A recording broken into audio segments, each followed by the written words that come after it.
আগামীকাল হুমায়ুন কবির তার নিজের দলের ঘোষণা করবেন। তার নয়া দলের আত্মপ্রকাশ আগামীকাল, কিন্তু তাতে চিরে কতটা ভিজবে? নতুন দল আদৌ বাংলার রাজনীতিতে কতটা দাগ কাটতে পারবে? সামনে বিধানসভা নির্বাচন, তার আগে হুমায়ুন কবিরের এই নতুন দল ভোট বাক্সে তার কোনো প্রভাব পড়বে কি? একাধিক প্রশ্ন রয়েছে। ইতিমধ্যে কংগ্রেস, সিপিএম, আইএসএফকে জোট বার্তা তিনি দিচ্ছেন, কিন্তু সেই জোট বার্তার আদৌ কতটা সাড়া দেবে বাকিরা, এই প্রশ্নও থেকে যাচ্ছে। ইতিমধ্যে মুর্শিদাবাদকে তৃণমূল শূন্য করার চ্যালেঞ্জ হুমায়ুন কবির জুড়ে দিয়েছেন।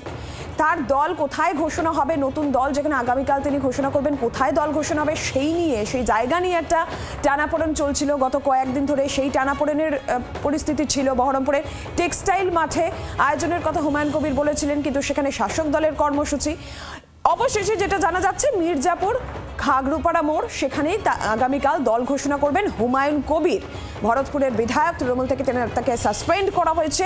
হুমায়ুন কবির বাবরি মসজিদের প্রস্তাবিত বাবরি মসজিদের শিলান্যাসের পর এবার নতুন দল ঘোষণা, যেখানে মুর্শিদাবাদ থেকে তৃণমূল শূন্য করার চ্যালেঞ্জ তিনি ছুটছেন। এবং তিনি যে জোট বার্তা দিয়েছেন আইএসএফ, সিপিএম, কংগ্রেস, সেই জোট বার্তার সাড়া আদৌ তিনি পাবেন? ভোট বাক্সে বাংলার রাজনীতিতে নতুন দল আদৌ কতটা দাগ কাটতে পারবে? সেই সমস্ত কিছু নিয়ে এই মুহূর্তে জোর জল্পনা চলছে। এবং এই যে সিট প্রসঙ্গে যেখানে তিনি জোট বার্তা দিচ্ছেন, এরই পাশাপাশি তৃণমূল শূন্য করার চ্যালেঞ্জ তিনি ছুটছেন, একা লড়ার কথা কখনো বলছেন। শুনুন কি বললেন হুমায়ুন কবির। তৃণমূলকে হারাতে চান, বিজেপিকে যদি ক্ষমতা থেকে দূরে রাখতে চান, সিপিএম, আইএসএফ, কংগ্রেস তারা আসুক। আমি ফর্মুলা বলে দিচ্ছি, মুর্শিদাবাদে 22টা সিট আছে, 9 আমি লড়বো, 9 অধীরকে ছাড়বো, 3 সিপিএমকে ছাড়বো, 1 আইএসএফকে ছাড়বো, তৃণমূলকে শূন্য করব। যে কেউ আসতে পারে, না আসলে আমি একাই লড়ে 22টার ভিতরে কটা জিতাবো কাউন্টিংয়ের দিনে করে দেখাবো। আর এবার তো সরাসরি মির্জাপুরের দিকে নজর রাখি। অয়ন ঘোষাল আমাদের প্রতিনিধি রয়েছেন আমাদের সঙ্গে। অয়ন, হুমায়ুন কবির কাকে কত আসন ছাড়বেন সিপিএম, তৃণমূল, কংগ্রেসকে, এবং তৃণমূল শূন্য করার চ্যালেঞ্জ তিনি ছুটছেন, তিনি নিজের হিসেব ছকে নিয়েছেন, কিন্তু আদৌ সাড়া কতটা তিনি পাবেন বা তার দল কতটা সাড়া ফেলতে পারবে সেই প্রশ্ন থেকে যাচ্ছে। সব মিলে এই মুহূর্তের পরিস্থিতি কি?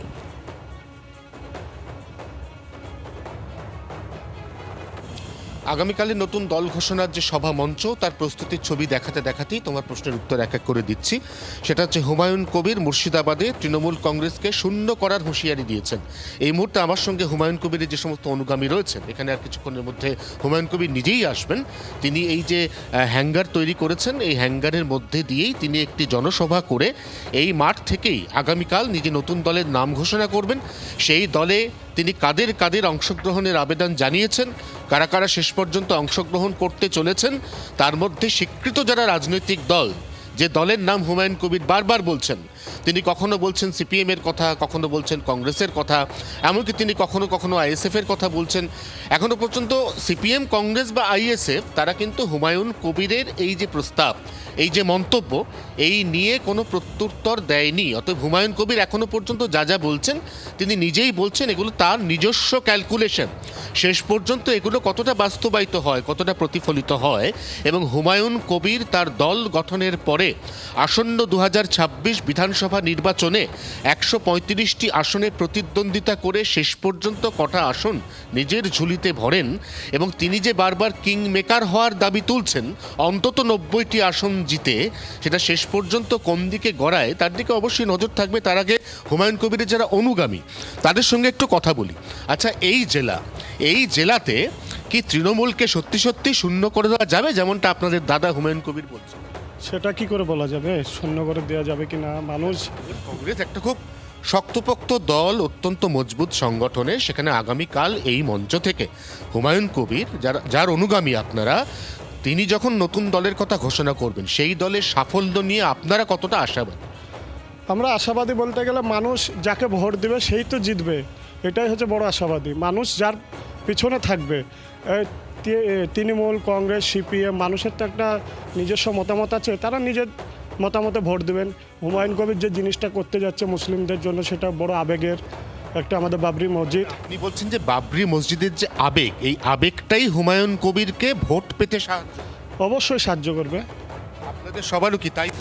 একদম সঠিক কথা, কারণ যে আগামী দিন কি হবে সেটা ভাবনা পরের, কিন্তু এখন হুমায়ুন কবির সাহেব যিনি যতটা আগিয়ে গিয়েছেন এবং মানুষ ওনার পাশে যেভাবে দাঁড়িয়েছেন, কিন্তু আমরা একদম আশা করছি টিএমসি শূন্য হয়ে যাবে এই জেলায় এই যে মুর্শিদাবাদ জেলায়, কেন আরও আশপাশ কার্যকারী হয়ে যাবে। অনুগামীরা এখনো পর্যন্ত বিশ্বাস করছেন যে মুর্শিদাবাদ জেলাতে তৃণমূল কংগ্রেসের আসন সংখ্যা শূন্যয় দাঁড়াবে এবং তার পেছনে যে বেলডাঙ্গারি বাবরি মসজিদ, যেটা এখান থেকে খুব বেশি হলেও 1.8 কিলোমিটার দূরত্বে 1.8, সেই বাবরি মসজিদের যে সেন্টিমেন্ট, এই সেন্টিমেন্ট সেখান থেকে সংখ্যালঘু ভোট ব্যাংকে ড্র্যাগ করে নিজের দিকে টেনে এনে হুমায়ুন কবির সাফল্য পাবেন বলে এই মুহূর্তে হুমায়ুন কবিরের যে সমস্ত অনুগামী যারা এই মঞ্চ বাঁধার তত্ত্বাবধান বা তদারকি করছেন তারা বিশ্বাস করছেন।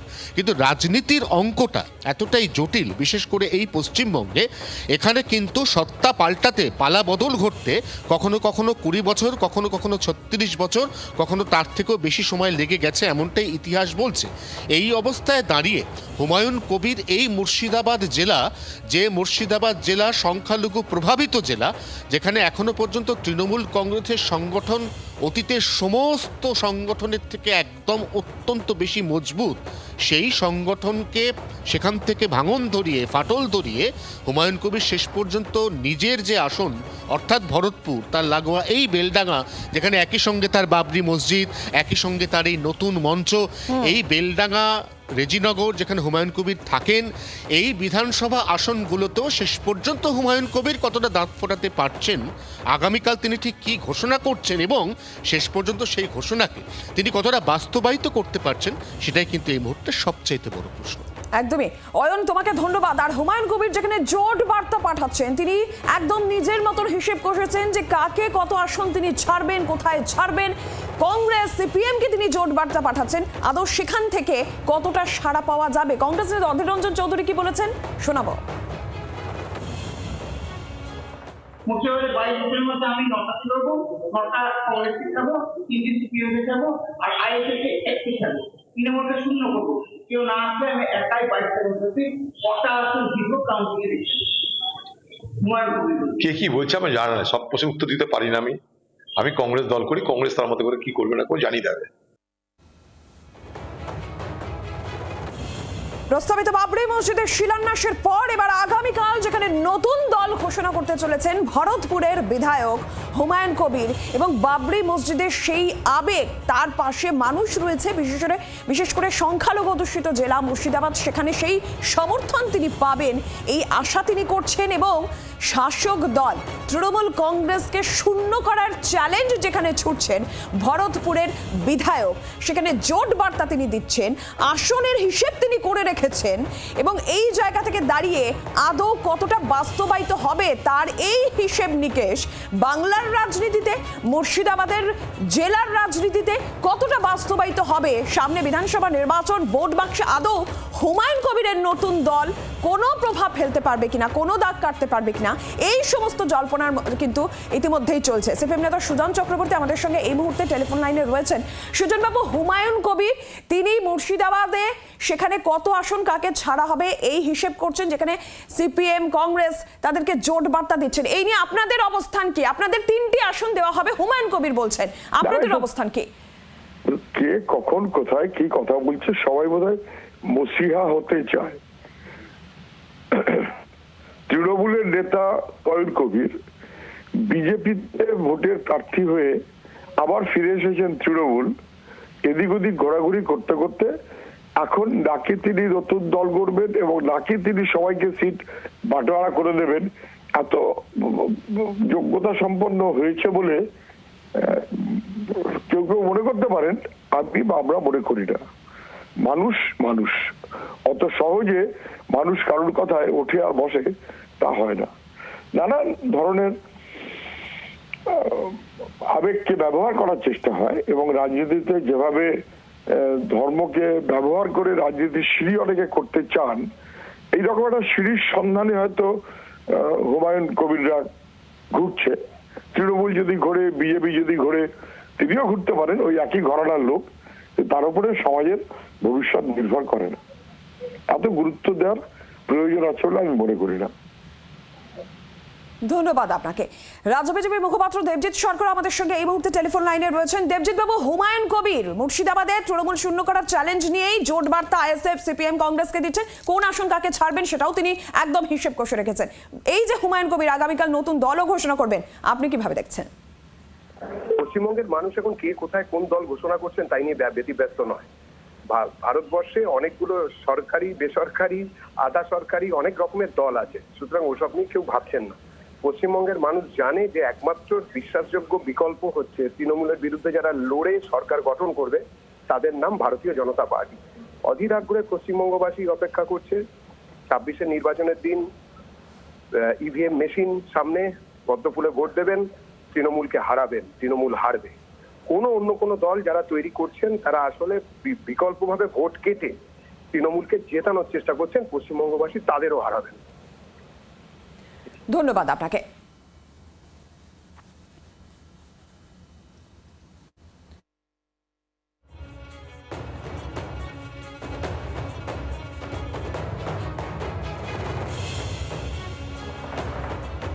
কংগ্রেস নেতা সৌমাইত রায় আমাদের সঙ্গে এই মুহূর্তে টেলিফোন লাইনে রয়েছেন। সৌমবাবু, কি বলবেন? হুমায়ুন কবির তিনি আগামীকাল নতুন দল ঘোষণা করবেন, তার আগে কাকে কত সিট দেবেন তিনি বলছেন। কংগ্রেসকে 9টা, সিপিএমকে 3টে এবং তৃণমূল শূন্য করবেন মুর্শিদাবাদে, এই চ্যালেঞ্জও তিনি ছুটছেন। আপনাদের অবস্থা? দেখুন, আমরা পরিষ্কার একটা কথা বলি, কংগ্রেস দলটা ওই কারোর কথায়, ওখানে ওনার উইশ হতে পারে, ওনার ইচ্ছা হতে পারে, ওনার জানতে, আমরা কোন কি করব সেটা আমাদের অল ইন্ডিয়া কংগ্রেস কমিটি ঠিক করে। হুমায়ুন বাবু সম্বন্ধে একটা কথাই বলার আছে যে উনি আগে মাথা ঠান্ডা করুন, মতিস্থির করুন যে উনি কি করতে চান। এই বাংলায় হুমায়ুন বাবুর অবস্থানগত যে পরিবর্তন, প্রতিনিয়ত জামা কাপড় বদলের মতো, বর্ষার মেঘের মতো, কোন দলে আছেন উনি হয়তো নিজেই ভুলে যাবেন কতদিন পরে যে কোন দলে ছিলেন, কোন দলে আছেন, কোন দলে থাকবেন। ফলে উনি এখনই সিট বনিয়েছে জন্মানোর আগে ওই ছেলের অন্নপ্রাশনের ডেট ঠিক করার মতো আর কি। এই হুমায়ুন বাবুর এই বক্তব্য শুনলে ধর্মতলার ঘোড়ারাও হাসবে। ফলে কংগ্রেস কি কচু পাতার ওপরে ভোরের শিশির যে হুমায়ুন বাবুর কথাতে চলবে? ওইসব কথাবার্তা রাজনীতিতে বলে কোনো লাভ হয় না। এসব উনি যতই বলুন, লোক হাসানো ছাড়া আর কিছুই নয়। কংগ্রেস দল কংগ্রেস দলের মতো সিদ্ধান্ত নেবে, সর্বভারতীয় কংগ্রেস পার্টি সিদ্ধান্ত নেবে। হুমায়ুন বাবুর কথাতে এইসব কিছুদিন মিডিয়ার সামনে বলা টলা যায়, এর বাইরে কিছু হয় না। ধন্যবাদ আপনাকে। তৃণমূল কংগ্রেসের প্রতিক্রিয়া নিয়ে, শাসক দলের প্রতিক্রিয়া নিয়ে তৃণমূল কংগ্রেস নেতা জয়প্রকাশ মজুমদার আমাদের সঙ্গে এই মুহূর্তে টেলিফোন লাইনে রয়েছেন। জয়প্রকাশ বাবু, হুমায়ুন কবির আগামীকাল নতুন দল ঘোষণা করবেন, কাকে কত সিট দেবেন কংগ্রেস সিপিএম সেটা তিনি ঠিক করে রাখছেন এবং এটা চ্যালেঞ্জ তার শাসক দল তৃণমূল কংগ্রেস শূন্য করবেন মুর্শিদাবাদ, কি বলবেন? আমাদের সেই ছোটবেলায় পড়া গল্প আছে, বাঁদরের পিঠে ভাগ, সেই তাৎপর্যমূলক গল্পটা মনে পড়ে যাচ্ছে। একটা বাঁদর যখন পিঠে ভাগ করে তার যে অবস্থা হয়, এখন এদেরও এই অবস্থা। ভেবে ভাবা যায় যে অধীর বাবু কংগ্রেসের বিরোধী দল নেতা ছিলেন লোকসভায় এবং এই রাজ্যের সভাপতি ছিলেন। এবার অধীর বাবুকে উনি বলছেন আমি তোমাকে ভিক্ষের দান 9টা সিট দেব। কে বলছেন? হুমায়ুন কবির। আর অধীর বাবু সেই শুনে বলছেন ঠিক আছে ভালো। এই সমস্ত কিছুই বাংলার রাজনীতিতে এর কোনো মূল্য নেই। যেরকম ভাবে কংগ্রেস অপ্রাসঙ্গিক হয়ে গেছে, শূন্যতে পৌঁছে গেছে, আর হুমায়ুন কবিরের সঙ্গে এরা যা করতে চলেছে তাতে মহাশূন্যে পরিণত হবে। এই আরেকজন হচ্ছে হুমায়ুন কবির, যার কোনো রাজনৈতিক দিশা নেই, ঠিক নেই, কবে কি করবে তিনি ভেবে উঠতে পারেন না, কবে কমিউনাল পলিটিক্স করবেন আর কবে বলবেন মহাত্মা গান্ধী জিন্দাবাদ সেটা কেউ জানে না। সুতরাং এই হুমায়ুন কবির আর অধীর বাবু একে অন্যের পরিপূরক, এরা মিলে দুজনেই মহাশূন্যের দিকে যাত্রা করবেন, এটা আমরা নিশ্চিত। বাংলার আওয়াজ, বাঙালির আবেগ, জি 24 ঘন্টা।